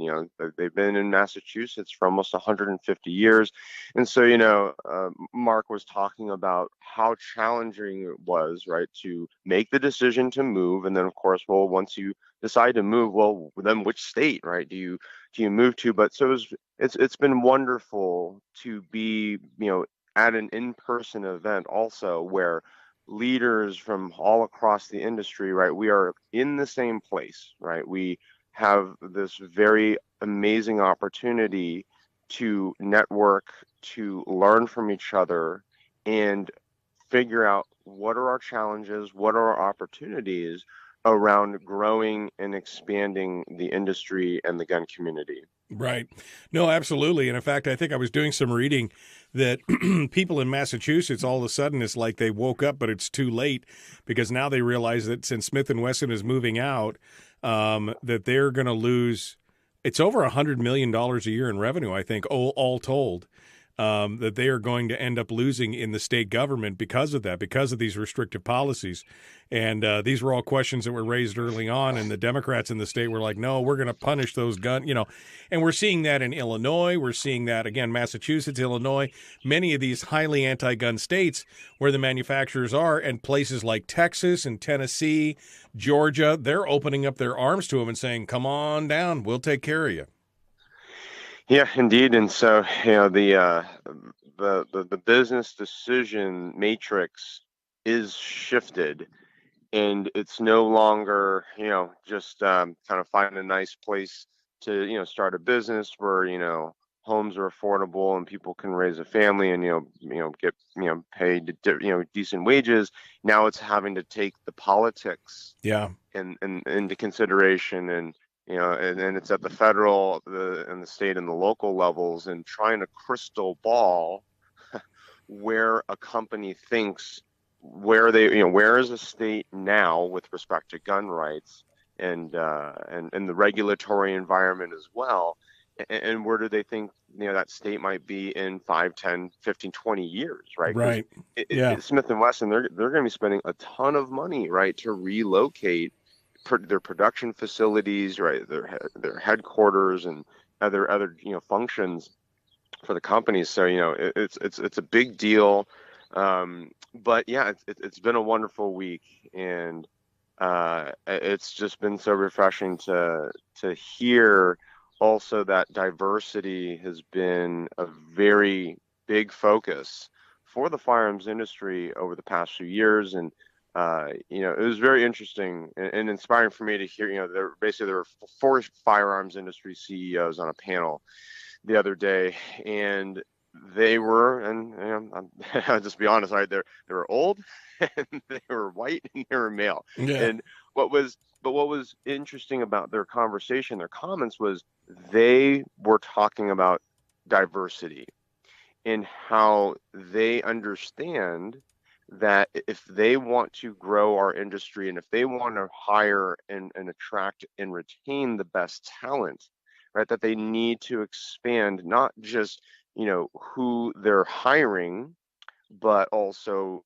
expand the customer base, right? There's in any business, it's always beneficial, right? If you increase your potential customer base and say, hey, gun ownership is not owned by white people, right? And anybody that has that perspective is drinking the wrong Kool-Aid, right? It is no, it's like white people don't own, they don't own the Second Amendment, right? And the Second Amendment is for all of us, right? And so this perception that, and it's a lot of people of color have this victim mentality, right? That white people are this, white people are that. It's like, hey, everybody, like, that is such a victim mentality. And for me, it's always, look, like, if I want to be a part of something, or if I want a seat at the table, I'm either going to earn my seat at the table, or I'm going to go participate in the activity. I don't have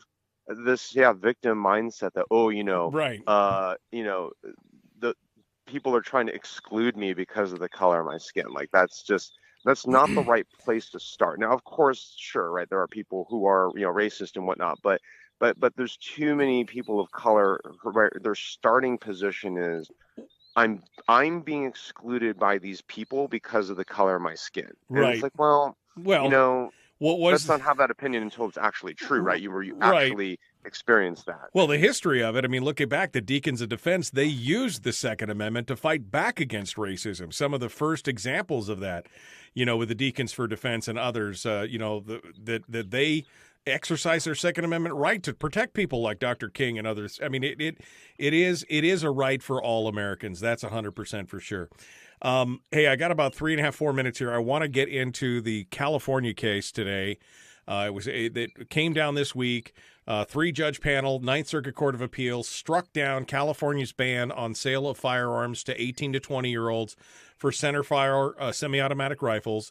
What's your thoughts on this here this morning? Yeah, I mean, it's a great ruling, and I'm thankful that we are moving. Well, that we are securing this right for young adults. And it makes me think about, I'm a Gen X latchkey kid, right? So I was left alone at home for hours after I came home from school, and this is a big part of my formative years of learning how to be independent and learning personal responsibility. Also, to be frank, I got into a lot of trouble, right? But that's also part of being a kid, right? Is that you make mistakes and you reap the consequences of your mistakes. And I'm so glad that I made mistakes as a kid, because obviously as we become adults, those consequences become, right, like really bad, right? You end up, in jail, right? You end up, being, fined and whatnot.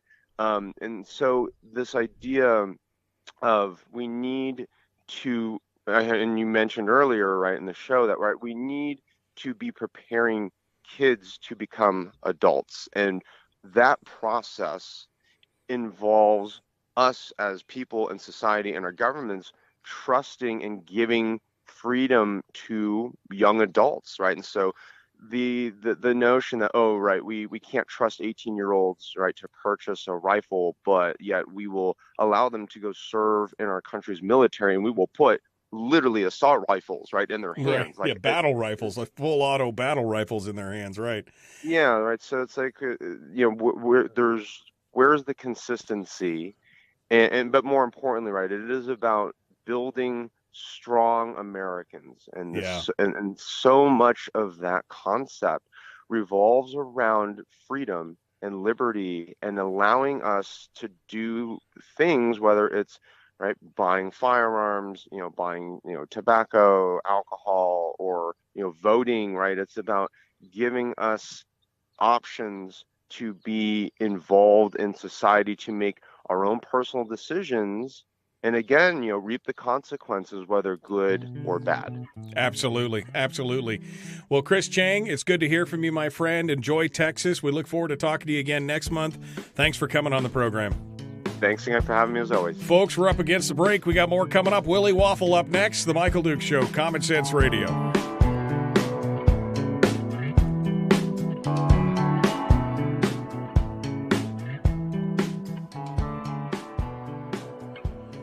All right. Well, that's good to hear from Chris. I'm glad to hear there's more and more. I'm liking to see, I feel like I want to go,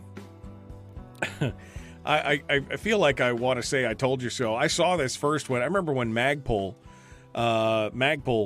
Corporation was feeling the pressure from Colorado. They were one of the first companies, wow, this is 10 years ago, where Colorado was taking a lot of stances that were affecting Magpul, which is for those of you that don't know, Magpul is a firearms accessory manufacturer, probably most famous for the PMag, which is used by the military and special operations and everything else and a lot of other things. And they basically pulled up stakes and said, okay, well, if you're going to treat us poorly, we'll go to Texas. And that was a big shock for Colorado. And I could say this is what other states are going to be doing. They're going to be pushing out these firearms manufacturers and everything else. I told you so. That's what I'm just going to say. I told you so. You're not learning. Yeah, they're in a bit of a panic, in Massachusetts, because they just discovered that they lost, again, upwards of $100 million in taxation revenue from all the various, so the employee tax and the property tax and the income tax and everything else.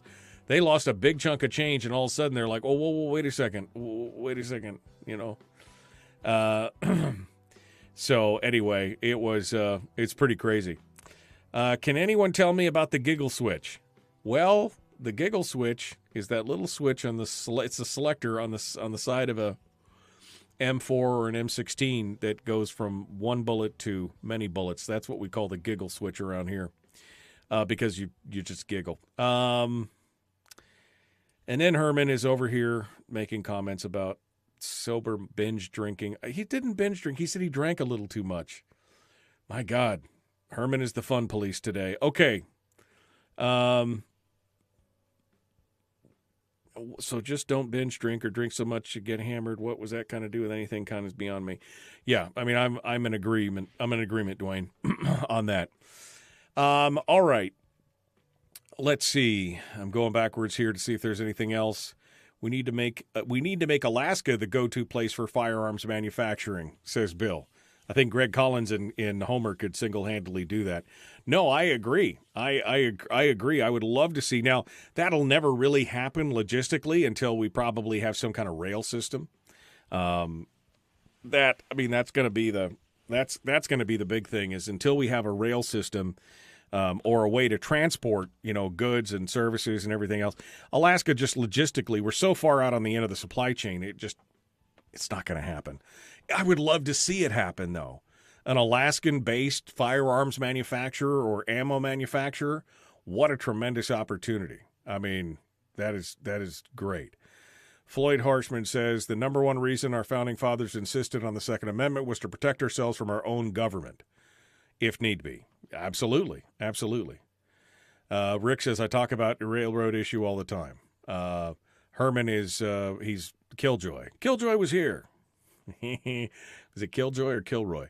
What we need is a state to try and repeal the NFA and the Gun Control Act, says Carbonated. I actually had a hand in helping write a piece of legislation. This has been 12 years ago. The Alaska Firearm Owners, what did it end up being called? It was Alaska Firearms Owners Protection Act is what it was to begin with. And it basically said all those things like, you should be able to protect yourselves against all firearms laws. And it had some language in it to begin with that I put into it that had to do with being able to manufacture your own suppressors as long as they didn't leave the state and some other things. It got watered down quite a bit, and it was eventually signed into law by Sarah Palin as governor. But, we got to keep fighting. We've got to keep fighting on these things. That's exactly it. What is happening with the rail system in Alaska? No, not much. Not much. All right. I'm sorry. I'm reading some of the comments here about drunkenness and everything else. Chris, the reason that we're talking about why are we talking about drinking? Because Chris mentioned, he said, I was with a bunch of friends and I had a little too much to drink last night and I'm feeling it this morning. Okay, great. But he's here. He made it. He had a good conversation with us. Man, why we all got to be so judgy? Why we all got to be so judgy? I think we should be taking those logs out of our own eyes before we look to another, right? He's here. He showed up on the job. He did what he was supposed to do. What you do on your own time is between you and the Creator. It's all I'm saying right now. Oh, man, what a fast show today. Holy cow. I mean, it's just like I just got started, and here we are. Coming up, I'm waiting. The phone is going to ring here again in just a second, and we're going to have Willie Waffle on board, and we're going to get down into this. And I'm really looking forward to seeing what's on the entertainment. Ooh, that's the cue. That's my cue. We're going to jump into it here and get things going on. The Michael Duke Show, common sense, liberty-based, free thinking radio. Like it, share, like it, follow. Let's get this done. Here we go.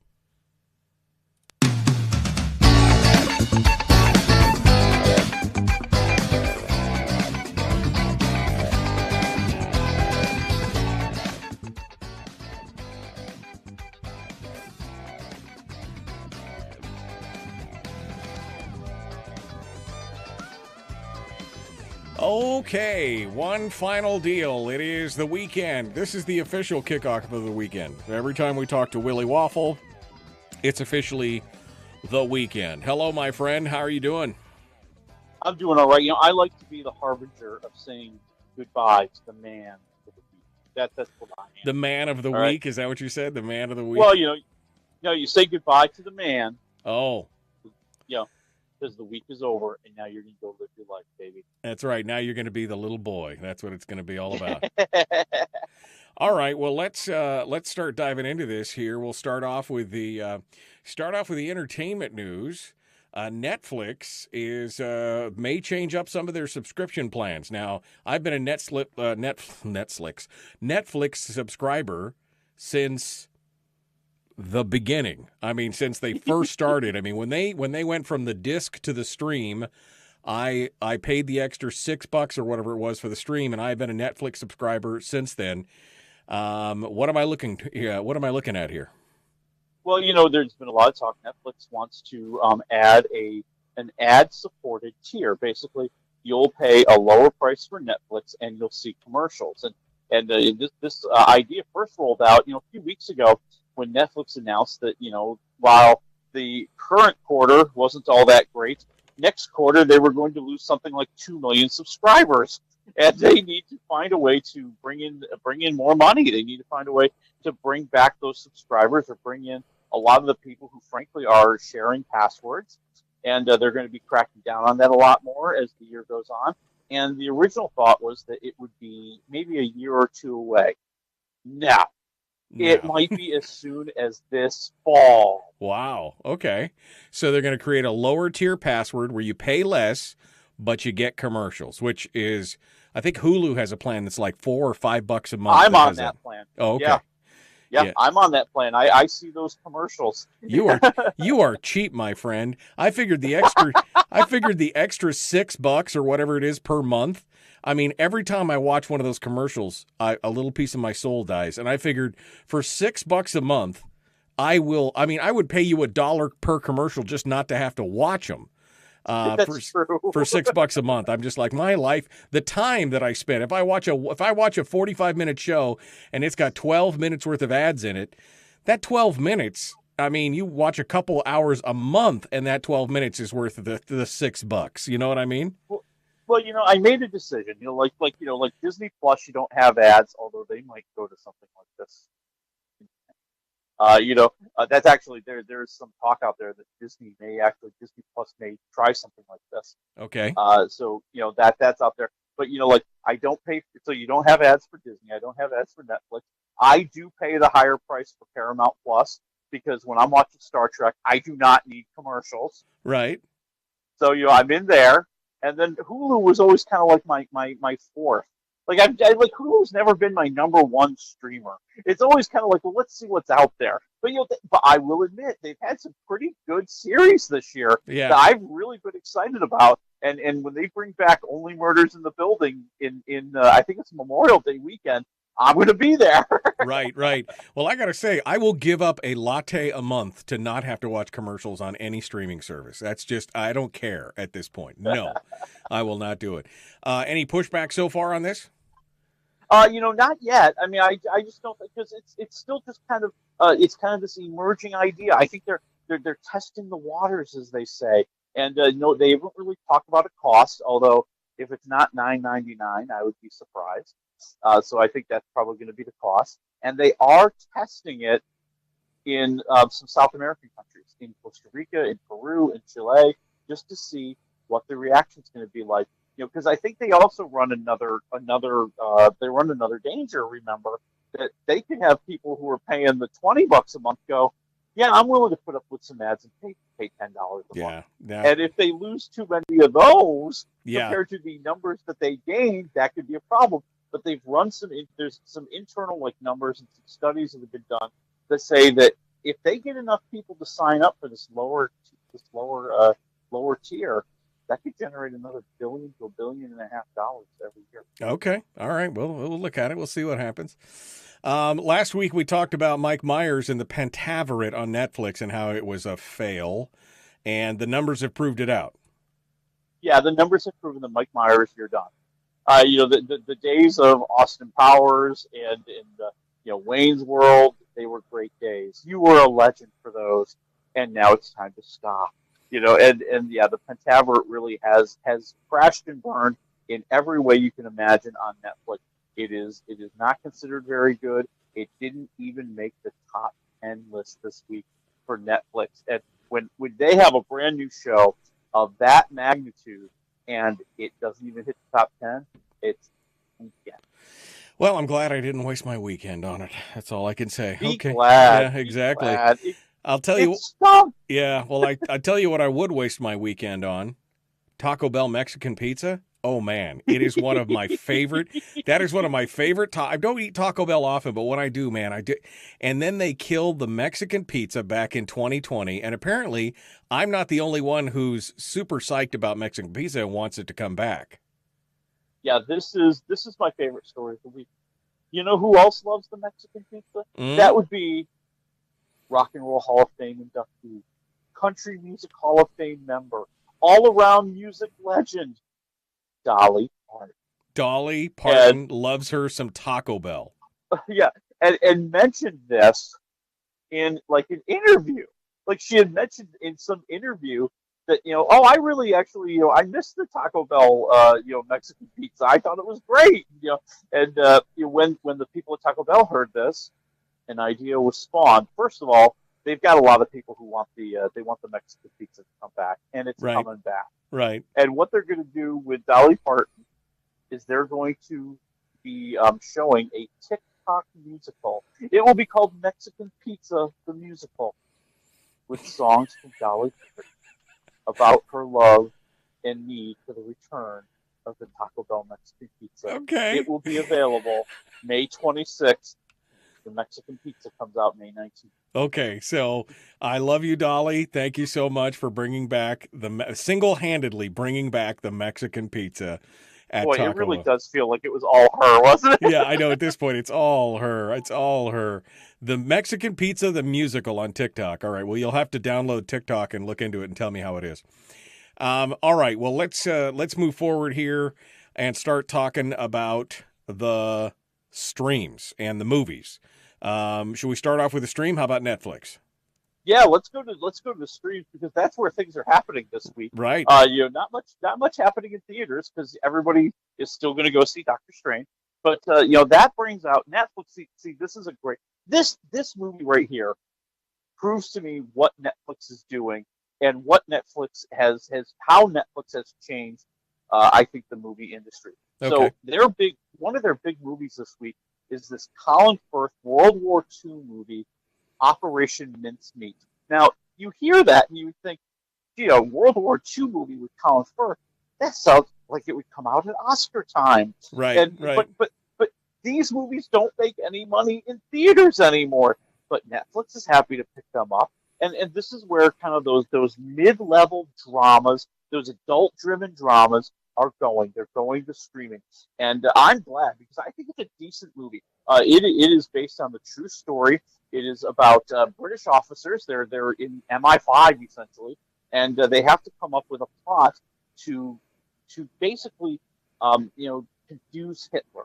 The British want to, and the Allies want to invade Sicily. It's around 1942, 1943, and they want to invade Sicily because this could really put Hitler on the run. Right. But to do so, they need to engage in a little bit of subterfuge, as they say, because they need Hitler to believe the attack is coming from someplace else.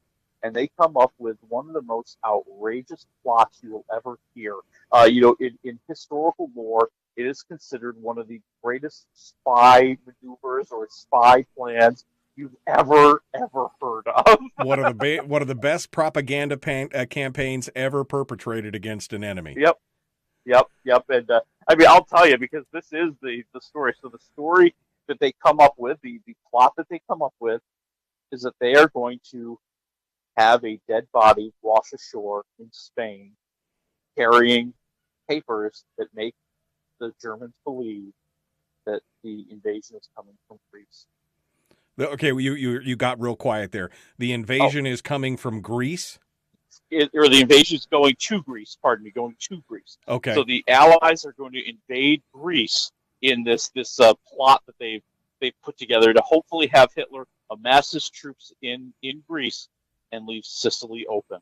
Man. And it's crazy because when you look at what they went through, the weeks and weeks of planning and plotting and trying to make this as realistic as possible, trying to put things on this body that would make you think it was a real person, had a real life. They create a whole backstory. They create everything you could imagine. It's wild to watch. Well, I love me some World War II movies, so I'll definitely go out there and check it out. And Colin Firth is a dynamite actor. So Operation Mincemeat on Netflix. -1 to 4 waffles. What do you say? I'm going 3 waffles because I think that one of the downfalls of the movie is that, oh God, they got to create a love story. Oh, Jesus. They got to create a love triangle. Oh, that really wasn't even there. Right. Just stick to the procedural, man. Like, that's interesting. I mean, it's a war movie. We don't need a love story in a war movie. Okay. No. All right. Well, we move on. So 3 waffles. We move on to Candy, which is the new true story on Hulu of Candy Montgomery, who was accused of murdering her neighbor. More true crime from Willie. Big surprise there. What do you say? This is, this one is kind of interesting. It's Jessica Biel, of all people, playing Candy Montgomery and proving to be a pretty darn good actress. I'll be honest with you. I think Jessica Biel is the reason you want to see this 5-part series. It started Monday. There's been a new episode every day leading up to today, which will have the finale. And it tries to show you what this woman. It's almost like a character study in a lot of ways. Where we see who this woman is, what she's going through, and let's just say why she might have wanted to kill that woman, other woman. Her neighbor, yeah. Her neighbor. Yeah. Jessica Biel, I mean, she's done some good stuff. I mean, I'm not, but I don't immediately think of her as a real actor with super huge chops or anything, but she does a good job. Oh, she does fantastic here, playing this, very, very much a church-going lady, and outwardly, showing all of those attitudes and showing that behavior. And then we see what she's doing behind the scenes, my friends. Okay. Uh-oh. Yeah. And frankly, how she tries to get away with it. Wow. If you know the case, where it goes to. Well, I don't want to give it away, but how she tries to cover it all up. Wow. And watching her, executing this plan is something to watch. All right, Candy on Hulu, -1 to 4 waffles. Yeah, I'm going like 2.5. 2.5. 2.5. I think you got it. Feeling I don't think it needed to be 5 parts. I thought it could have been like a really good 2 or 3 parter. Okay. All right. So not, you're just taking a chance. Last one. I'm kind of looking forward to this because I loved the original. It is Stephen King's Firestarter in theaters and on the Peacock. This is the remake with Zac Efron. We got about 90 seconds here. Give me your take on it. They wouldn't even let me see it. Oh, so there's your 90 seconds right there. This is basically this is the Peacock going. We know you don't want. We know this movie's going to stink. We're going to put it in theaters and we're going to put it on Peacock the same day because nobody's going to be angry. No movie theaters going, darn you for trying to steal the traffic that's going to go. No, they know no one's going to go. Well, they haven't done much press on it. I mean, I just happened to catch it like a month ago or something on one of those, videos on YouTube or whatever. There's like movies that are coming that you haven't heard of yet. And I was like, yeah, I hadn't heard of it, but I loved Firestarter. I loved the original one with David, was it David Keith? Not Keith David. I can't remember the guy's name. David Keith. David Keith, yeah. And obviously, Drew the Barrymore. big star Drew Barrymore. Yeah. Yep, right. And that's why you cared about seeing the movie. It's an 11-year-old girl who sets things on fire with her mind. There's a story there. Yeah. Oh no, absolutely. I can't wait to see it. Although they must not be too proud of it if they didn't even give you any chance on it. So what's coming up next week? Quickly. Next week that would be Downton Abbey, the sequel. Okay. Oh, and did you watch you had some homework. You were going to watch the first episode of the regular series Bosch. Did you do it? I thought it was pretty good. Now I get why you were so excited about it. See? And I'm sorry. I just love how the first episode starts off with the fact that he's probably going to get kicked off the force. Oh, man. And can I say, how does an L.A. police detective afford that amazing house that he has overlooking the entire valley? You find out how he affords that house later on. It all comes down to it. So you'll find out about it. All right, Willie Waffle, wafflemovies.com. Thank you, my friend. Appreciate it. Folks, we're out of time. We got to go. We'll see you on Monday.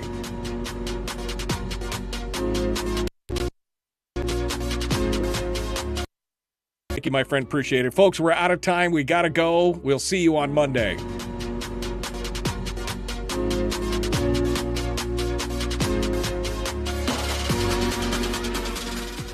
All right, Willie. No, I mean, you do find out because, yeah, that's the first thing I thought is like, how does he get this house with like half the walls are glass and it's overlooking L.A. And I'm like, this place. It looks like George Clooney's house. Oh, man. I mean, it's tiny, but it's mint, and I'm like, how does he?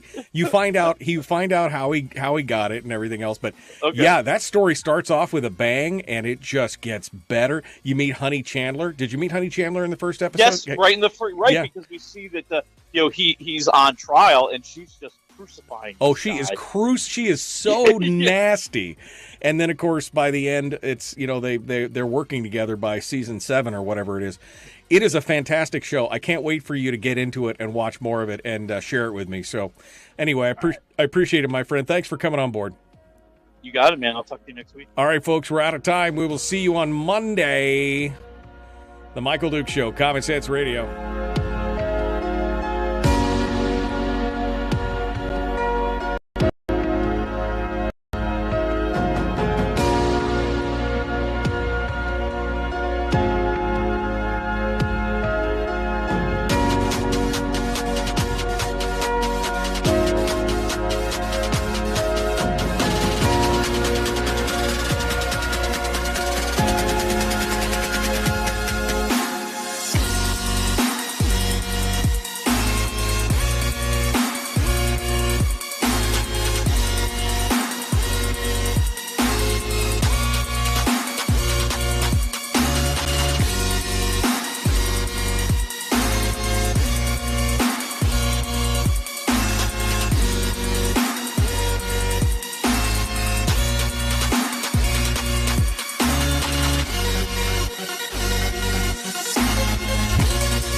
We've shed our terrestrial radio skin, and now we are slimy lizard internet people. It's the Michael Duke Show.